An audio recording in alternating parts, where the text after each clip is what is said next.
ये है आग। इस आग में सब कुछ जलकर राख हो जाता है, पर जो बिना आग के ही जलते रहें उन्हें आप और हम क्या कहें। आप यह सोचकर हैरान है ना। ये है आंधी। इसमें ही जीवन का सब कुछ तहस नहस हो जाता है, पर कोई बिना आंधी के भी ज्यादा बिखर जाए तो इसमें किसका दोष। आज की युवा पीढ़ी बिना आग और आंधी के जल और बिखर रहे हैं। क्यों? आइए इस बात को जानने और समझने के लिए इस वीडियो को आरंभ से अंत तक बारीकी से देखें। अब हम आपको कुछ ऐसी तस्वीरें दिखाने जा रहे हैं जिससे आपको पता चल जाएगा युवा पीढ़ी के भटकने का कारण क्या है। हमें विश्वास है इस वीडियो को देखने के बाद अपनी राह से भटकी असंख्य युवा पीढ़ी जरूर बदलेगी। इसे पूरी तरह रिसर्च करके बतलाया जा रहा है, जिसके माध्यम से डांस यानी नृत्य के विविध प्रकार, साथ ही गीत के विविध प्रकारों से होने वाले लाभ हानि पर चर्चा है। सामान्यतः नृत्य एवं गीत से हमारे शरीर के ऊर्जा पर होने वाले प्रभाव पर हम अधिक सोचते विचारते नहीं।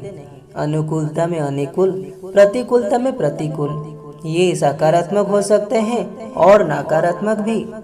कुछ नृत्य एवं गीतों से यौन उत्तेजना इतनी बढ़ जाती है कि व्यक्ति पथभ्रष्ट तो होता ही है, साथ ही वो अपने को वीरनाश के दलदल में ढकेल देता है। स्पिरिचुअल रिसर्च फाउंडेशन ने एक यंत्र निकाला है जो कि यूनिवर्सल थर्मोस्कैनर नाम से जाना जाता है।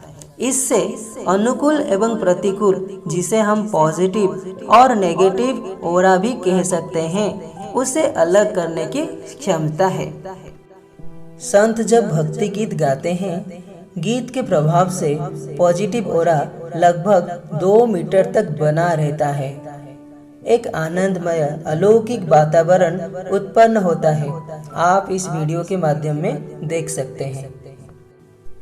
संत के अलावा यदि कोई साधारण व्यक्ति भी भक्ति के गीत गाता है तो उसके पॉजिटिव ओरा का प्रभाव आधे मीटर तक रहता है। आइए देखते हैं इस वीडियो के माध्यम से। इस प्रकार के नृत्य केवल क्लब या पॉप तक सीमित नहीं है। हमारा दुर्भाग्य तो यह है कि जन्मदिन, शादी ब्याह एवं धार्मिक त्योहारों, पर्वों में भी इस प्रकार के अश्लील नृत्य देखने को मिलते हैं। खासकर हम दुर्गा पूजा की बात कर सकते हैं, जिसमें माँ देवी अन्याय के विध्वंस के लिए हमारे बीच अवतरित होती हैं। उनके विसर्जन के समय होने वाले शोभा यात्रा में शराब पीकर विविध वाद्य यंत्र के साथ इस प्रकार के अश्लील नृत्य हमें हर जगह देखने को मिलते हैं। जिस माँ से हम आशीर्वाद की भिक्षा करते हैं, अपने जीवन को मंगलमय सुखमय बनाने को कहते हैं, उसी के समक्ष ऐसा अश्लील नृत्य।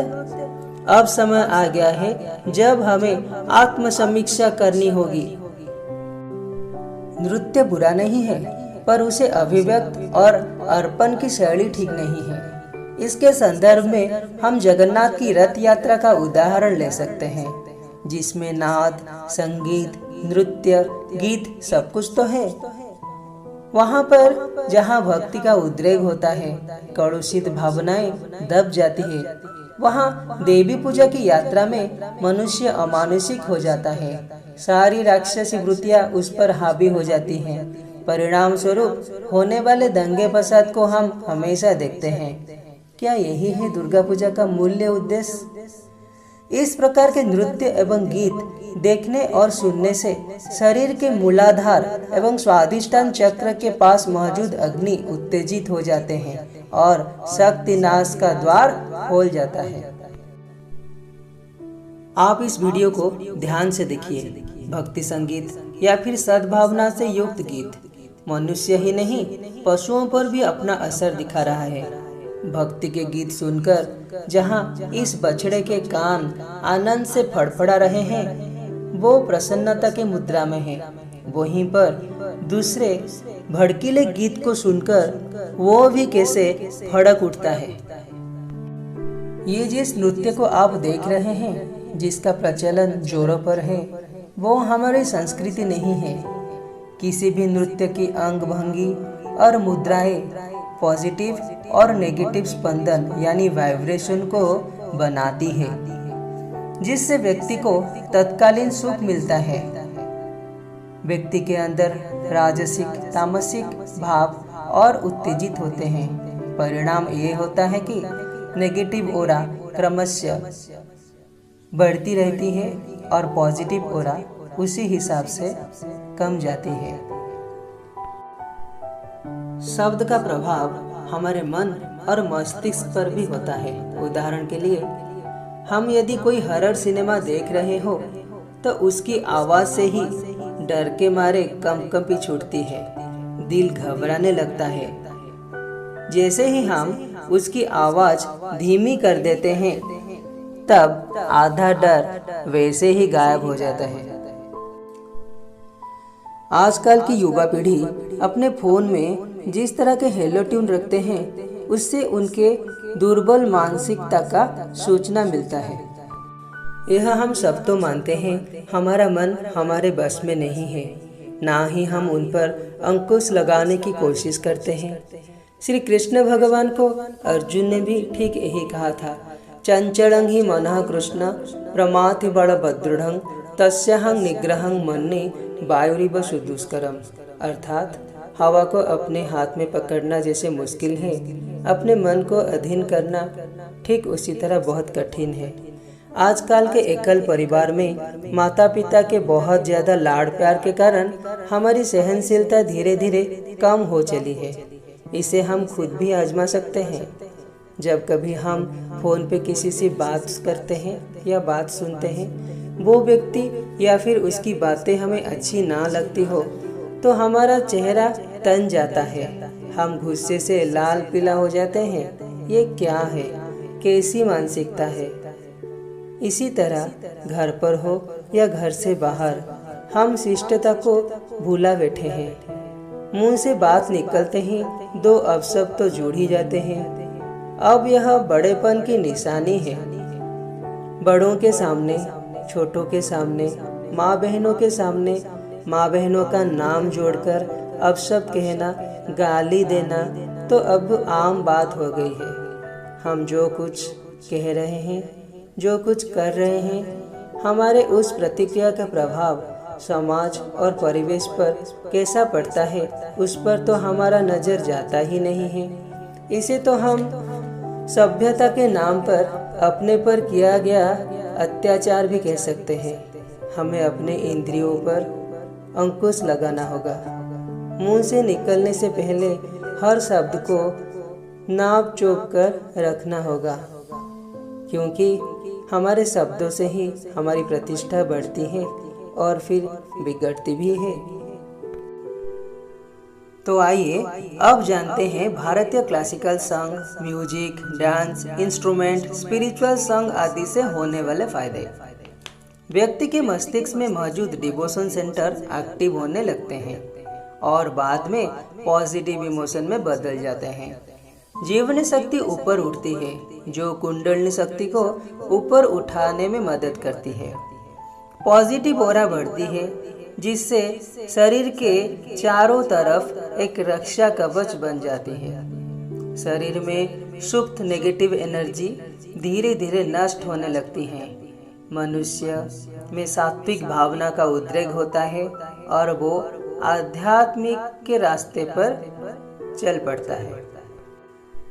जो व्यक्ति इस तरह के नशे का शिकार हो चुके हैं, बीर्ज पतन जैसे दलदल से उभरना चाहते हैं, वे हम अभी जो उपाय दिखाने जा रहे हैं उसका अवलंबन जरूर करें। सोने से पहले कोई भी आध्यात्मिक पुस्तक जो आपको अच्छी लगती हो, उसे अवश्य 15 से 20 मिनट तक पढ़ें, फिर सो जाइए।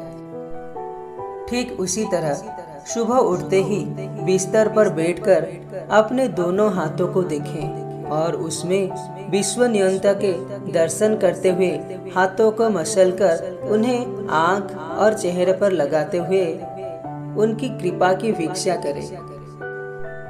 हफ्ते में 1 या 2 बार मौन व्रत में रहें। इस व्रत के समय थोड़ा ईश्वर का ध्यान अवश्य करें। व्रत तोड़ते समय पहले गुनगुने पानी का सेवन जरूर करें। दोनों कानों के गहर को रुई या फिर ईयरफोन, जो आजकल हर एक के पास है, उसे कानों में लगाकर अनाहत नाद, जो कि विशेष प्रकार की ध्वनि है, उसे सुनने का प्रयास करें। आपका मन शांत हो जाएगा। शारीरिक व्यायाम करने पर हमारे शरीर में एंड्रोफिन हार्मोन क्षरण होता है, जिससे फायदा ये होता है, जिस प्रतिकूल परिस्थिति में हम हैं उससे अपने आप ही हटते चलते हैं। जीवन में स्वास्थ्य लाभ अपने आप नहीं होता, बल्कि स्वास्थ्य को बना कर रखना पड़ता है। तुलसीदास कहते हैं, सत्संगति हरि भजन तुलसी दुर्लभ दोए। मतलब हरि का भजन और सत्संगति ये दोनों ही हमारे लिए दुर्लभ है। जहाँ जिसे ये मिल जाए वो भाग्यशाली है। इस रसानंद के लिए हमें बचपन से ही बच्चों को विकसित करना होगा। इसलिए उचित शिक्षा, परिवेश और अनुकूल संगठनों से उन्हें जोड़ना होगा। इसलिए हमारे यहाँ बाल विकास, स्वाध्याय मंडली, गीता ज्ञान यज्ञ आदि में बच्चों का मनोनिवेश करना होगा, जिसे उनकी अपनी आत्मशुद्धि के साथ साथ परिवार, समाज और राष्ट्र का भी कल्याण होगा। कई बार देखने में मिलता है, बचपन में जिन्हें ये शिक्षा नहीं मिलती है, बड़ा होकर वे भटक और बिखरने लगते हैं। कोई बात नहीं, देर आए दुरुस्त आए। समाज में इस उम्र में विकास के लिए भी विविध अनुष्ठानों का आयोजन किया जा रहा है, जिसे उनका मनोविज्ञान ठीक हो सके। वीर्य रक्षा करने के लिए वैसे तो कई आसन हैं, पर इसमें से कुछ महत्वपूर्ण आसन हैं, जैसे ब्रह्मचर्य आसन, पश्चिम पादासन। ये सब आसन का नियमित रूप से करना बहुत लाभदायक है। आजकल परिवार में मिठास कम और ब्लड शुगर ज़्यादा हो रहा है। हफ्ते में कम से कम 1 या 2 बार नीम के पत्ते जरूर खाएं। आपके जिंदगी में मिठास भर जाएगी एवं वीर्य रक्षा भी हो जाएगी।